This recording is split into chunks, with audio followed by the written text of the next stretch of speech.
Hello students, this is Mrs. Raksha Shirodkar from Shet Vidya Mandir English High School and Junior College of Science and Commerce. So as we have already started with the chapter Operating System from Computer Science Paper 1, we'll continue with the same chapter now.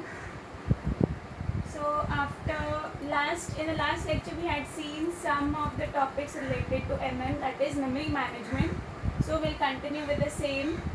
So the next topic in memory management is segmentation. Last time we had seen paging, correct? Paging and partitioning, correct? So now segmentation. Segmentation means what? Segments means what? Segments are nothing but the logical divisions of programs which are normally of variable sizes. So segmentation is a memory management scheme which supports the user's view of memory, and each segment has number and length. So each program in executable form can be considered to be consisting of different segments such as code, data and stack. Each of these can be further divided into new segments. So in short, segment is nothing but a small portion of memory again, and that portion is said to be segments, and that segment portion of memory is nothing but of variable sizes which supports the user's view of memory, and each of the segment in that memory has number and length.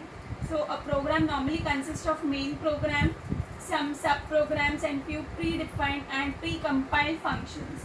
Each of these belongs to different segments. So there are different segments and in which we have different memory. So here I have taken an example of segmentation. Here as you can see, logical address space on the left hand side, which are nothing but the segments, and segments are nothing but the memory name. That is, segment 0 is given as memory name subroutine, segment 1 as square root, segment 2 main program, segment 3 stack and segment 4 symbol table. In the middle of this example we have segment table. Last time we had seen page table description. Same way we have a table for segment 2. So segment table consists of the two sections as limit and base. Limit and base. So base means the starting initial size and limit is the difference between the two base, that is top base and down base, bottom base you can say.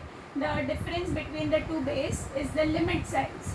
So outside of that table you can see the serial order, that is 0, 1, 2, 3, 4. There are total 4 segments. So I have written 4 parts here. So on the right hand side you can see the physical memory. So the physical memory, can you see that segment 0, segment 1 is at top down of that particular diagram. So segment 0 will start with, segment 0 is from that serial number 0. From the segment table, can you see that serial number 0 with limit 1000 and base 1400, correct? So 1400 is the base of segment 0, correct? So 2400 is the top down base of segment 0 and top up base is 1400. So when you subtract both the bases, you will get limit size as 1000. Same way for segment 1, segment 2, 3 and 4. If you compare with that segment table, you will get the size, that is limit size according to the base size. Okay. Now we'll see the next topic in the memory management concept, that is virtual memory. Virtual memory means what? Virtual memory means the imaginary memory. In short, you can say as imaginary memory, which is not present in the real sense. Only some portion of the memory may be present in that operating system. So hence we can say that virtual memory is nothing but the imaginary memory. So the definition actually is, it is an attempt which makes execution of the process possible, which may not in the main memory. Only some part of the process may be on the disk of the operating system. So virtual memory is difficult to implement. It can be implemented by paging, segmentation, both the techniques. Mostly virtual memory schemes are implemented by using paging scheme only. Okay. See now the next topic in memory. So that was the last topic in memory management, that was virtual memory. Now the next topic, completely new topic after the three areas, that is PN, process management, information management, IM, and memory management. These were the three topics related to the service area. Now the new topic is GUI in this chapter. So GUI, what do you mean by GUI? It stands for graphic user interface. It is nothing but an interface which will replace the normal commands into graphic form. So hence it becomes very easy for the user to remember the command. Graphic means some kind of a diagram which becomes very easier for the user to remember instead of remembering the commands, that is the letters or sentence. Okay. So GUI stands for graphic user interface. It is an interface which replaces the commands by the graphical representation. This is the definition. Okay, now let us see the advantages. Now with GUI, the commands are replaced by the graphics. So hence it is not necessary for the user to remember the commands and its meaning. So with the graphic itself, it becomes very easy for the user to remember the command. Okay.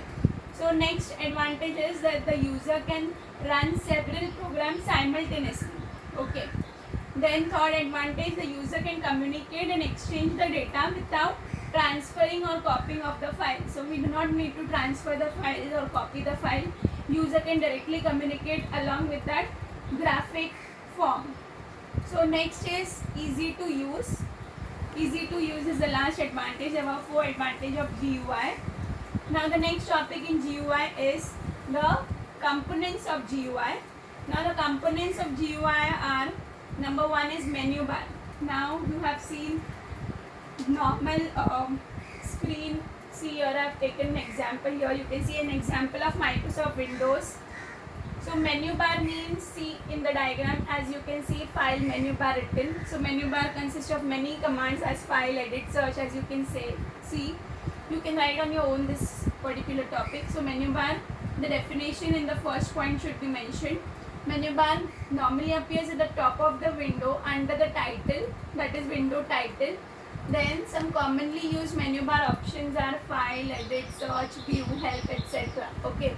And when one of these menu is selected, a pull down menu appears on the screen. Correct. When you click on any of the menu option, that is file or edit, a pull down menu appears on the screen. Correct. So this is menu bar, the first component of GUI. See here, this was the description here. Components of GUI, first was menu bar. Second, we'll see the description first and then we'll go to the diagram. Second is scroll bar. Scroll bars allows the user to scroll window horizontally and vertically. Correct. There are two scroll bars on the screen. That is when you open MS Office. There are two scroll bars on the top of the window and on the one vertically and one horizontally, you can say.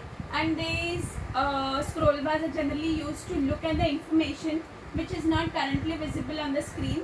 And so hence by scrolling the window horizontally and vertically, the user will be able to view the information on the screen. That is, a scroll bar consists of a vertical with a slider box and an arrow in the box at each end. So this slider box gives a hint on the size and the position of the visible part of the object. Okay, so scroll bar. The third component of GUI is dialog box. Dialog box means any dialog box. Say, suppose when you click on save for the first time, when you're saving the MS Office document for the first time, a dialog box appears for saving. Where do you want to save, on which of the folder, correct? So that is nothing but a dialog box. So you can say the definition as a dialog box is a window which is used by the application to interact with the user. Okay. Now a dialog box can also be used to display the information or to get the user input for these of the two functions. Now there are two types of dialog box. One is modal dialog box and second is modless dialog box. You can say modal dialog box means a dialog box where an application can continue only after the user has responded.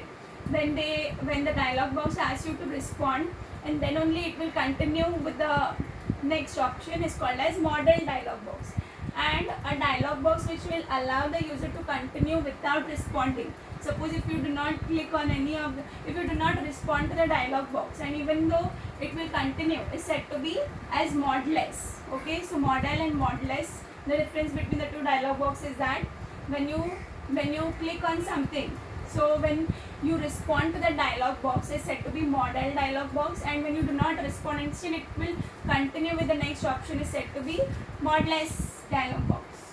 Now the next topic is controls of GUI. Controls. Now control means what? A variety of controls are used in GUI to enable the user to select the type of information or to select the specific operation that is to be carried out. Now these are nothing but the buttons, you can say, or boxes. Some of the control buttons are number one, push button. Push button, for example, save. Save is a push button. When you click on save, it will get saved. So that is a push button. So the definition you can say as it is a rectangular button having a label indicating the action that is to be carried out. This button is used to select an action represented by the button itself. Okay. So the next control of GUI is option button, also called as radio button. Radio button, you can say option button or radio button as when you fill any form. Okay, so there is an option set for selecting the gender which comes in radio button as male, female. That round option is nothing but the radio button itself. Okay, the definition you can see as it consists of a graphical image which is used to select one option or one object out of several possible options. The next control of GUI is check button. Check button means it comes a check box along with it. When you select any of the option, a check mark appears on that particular option. That is said to be a check button. Okay. Now the definition you can say as a check button consists of a square box accompanying the text. This is used for selecting one or more choices from the list of options. Okay. So option button and check button. We get many options along which we have to select. When you select any of the option in radio or option button, a dot appears in that round box, and when you select any one of the option in check buttons, a check mark appears on that particular button. Now the next control is a list or an entry box. Entry box means the normal when you fill any of the form, it will ask you to write your name, full name, father's name. That is said to be an entry box where you need to enter something or some text. So entry box is nothing but a rectangular box which allows the user to select or to enter some text. Okay, these are the controls of GUI. Now the next topic in GUI is the window. Window means what? A window means normally any window you can say. So the definition you can say as different applications which are shown on the computer screen by the icons is nothing but a window. So user can open one or more applications at a time by clicking them, or you can normally say that the computer screen is divided into different partitions. Each partition can be of different size, so user can run different application in each of these partitions. So each of those partition is said to be a window. Partition in that is said to be a window. Okay, so window can be independent of each other.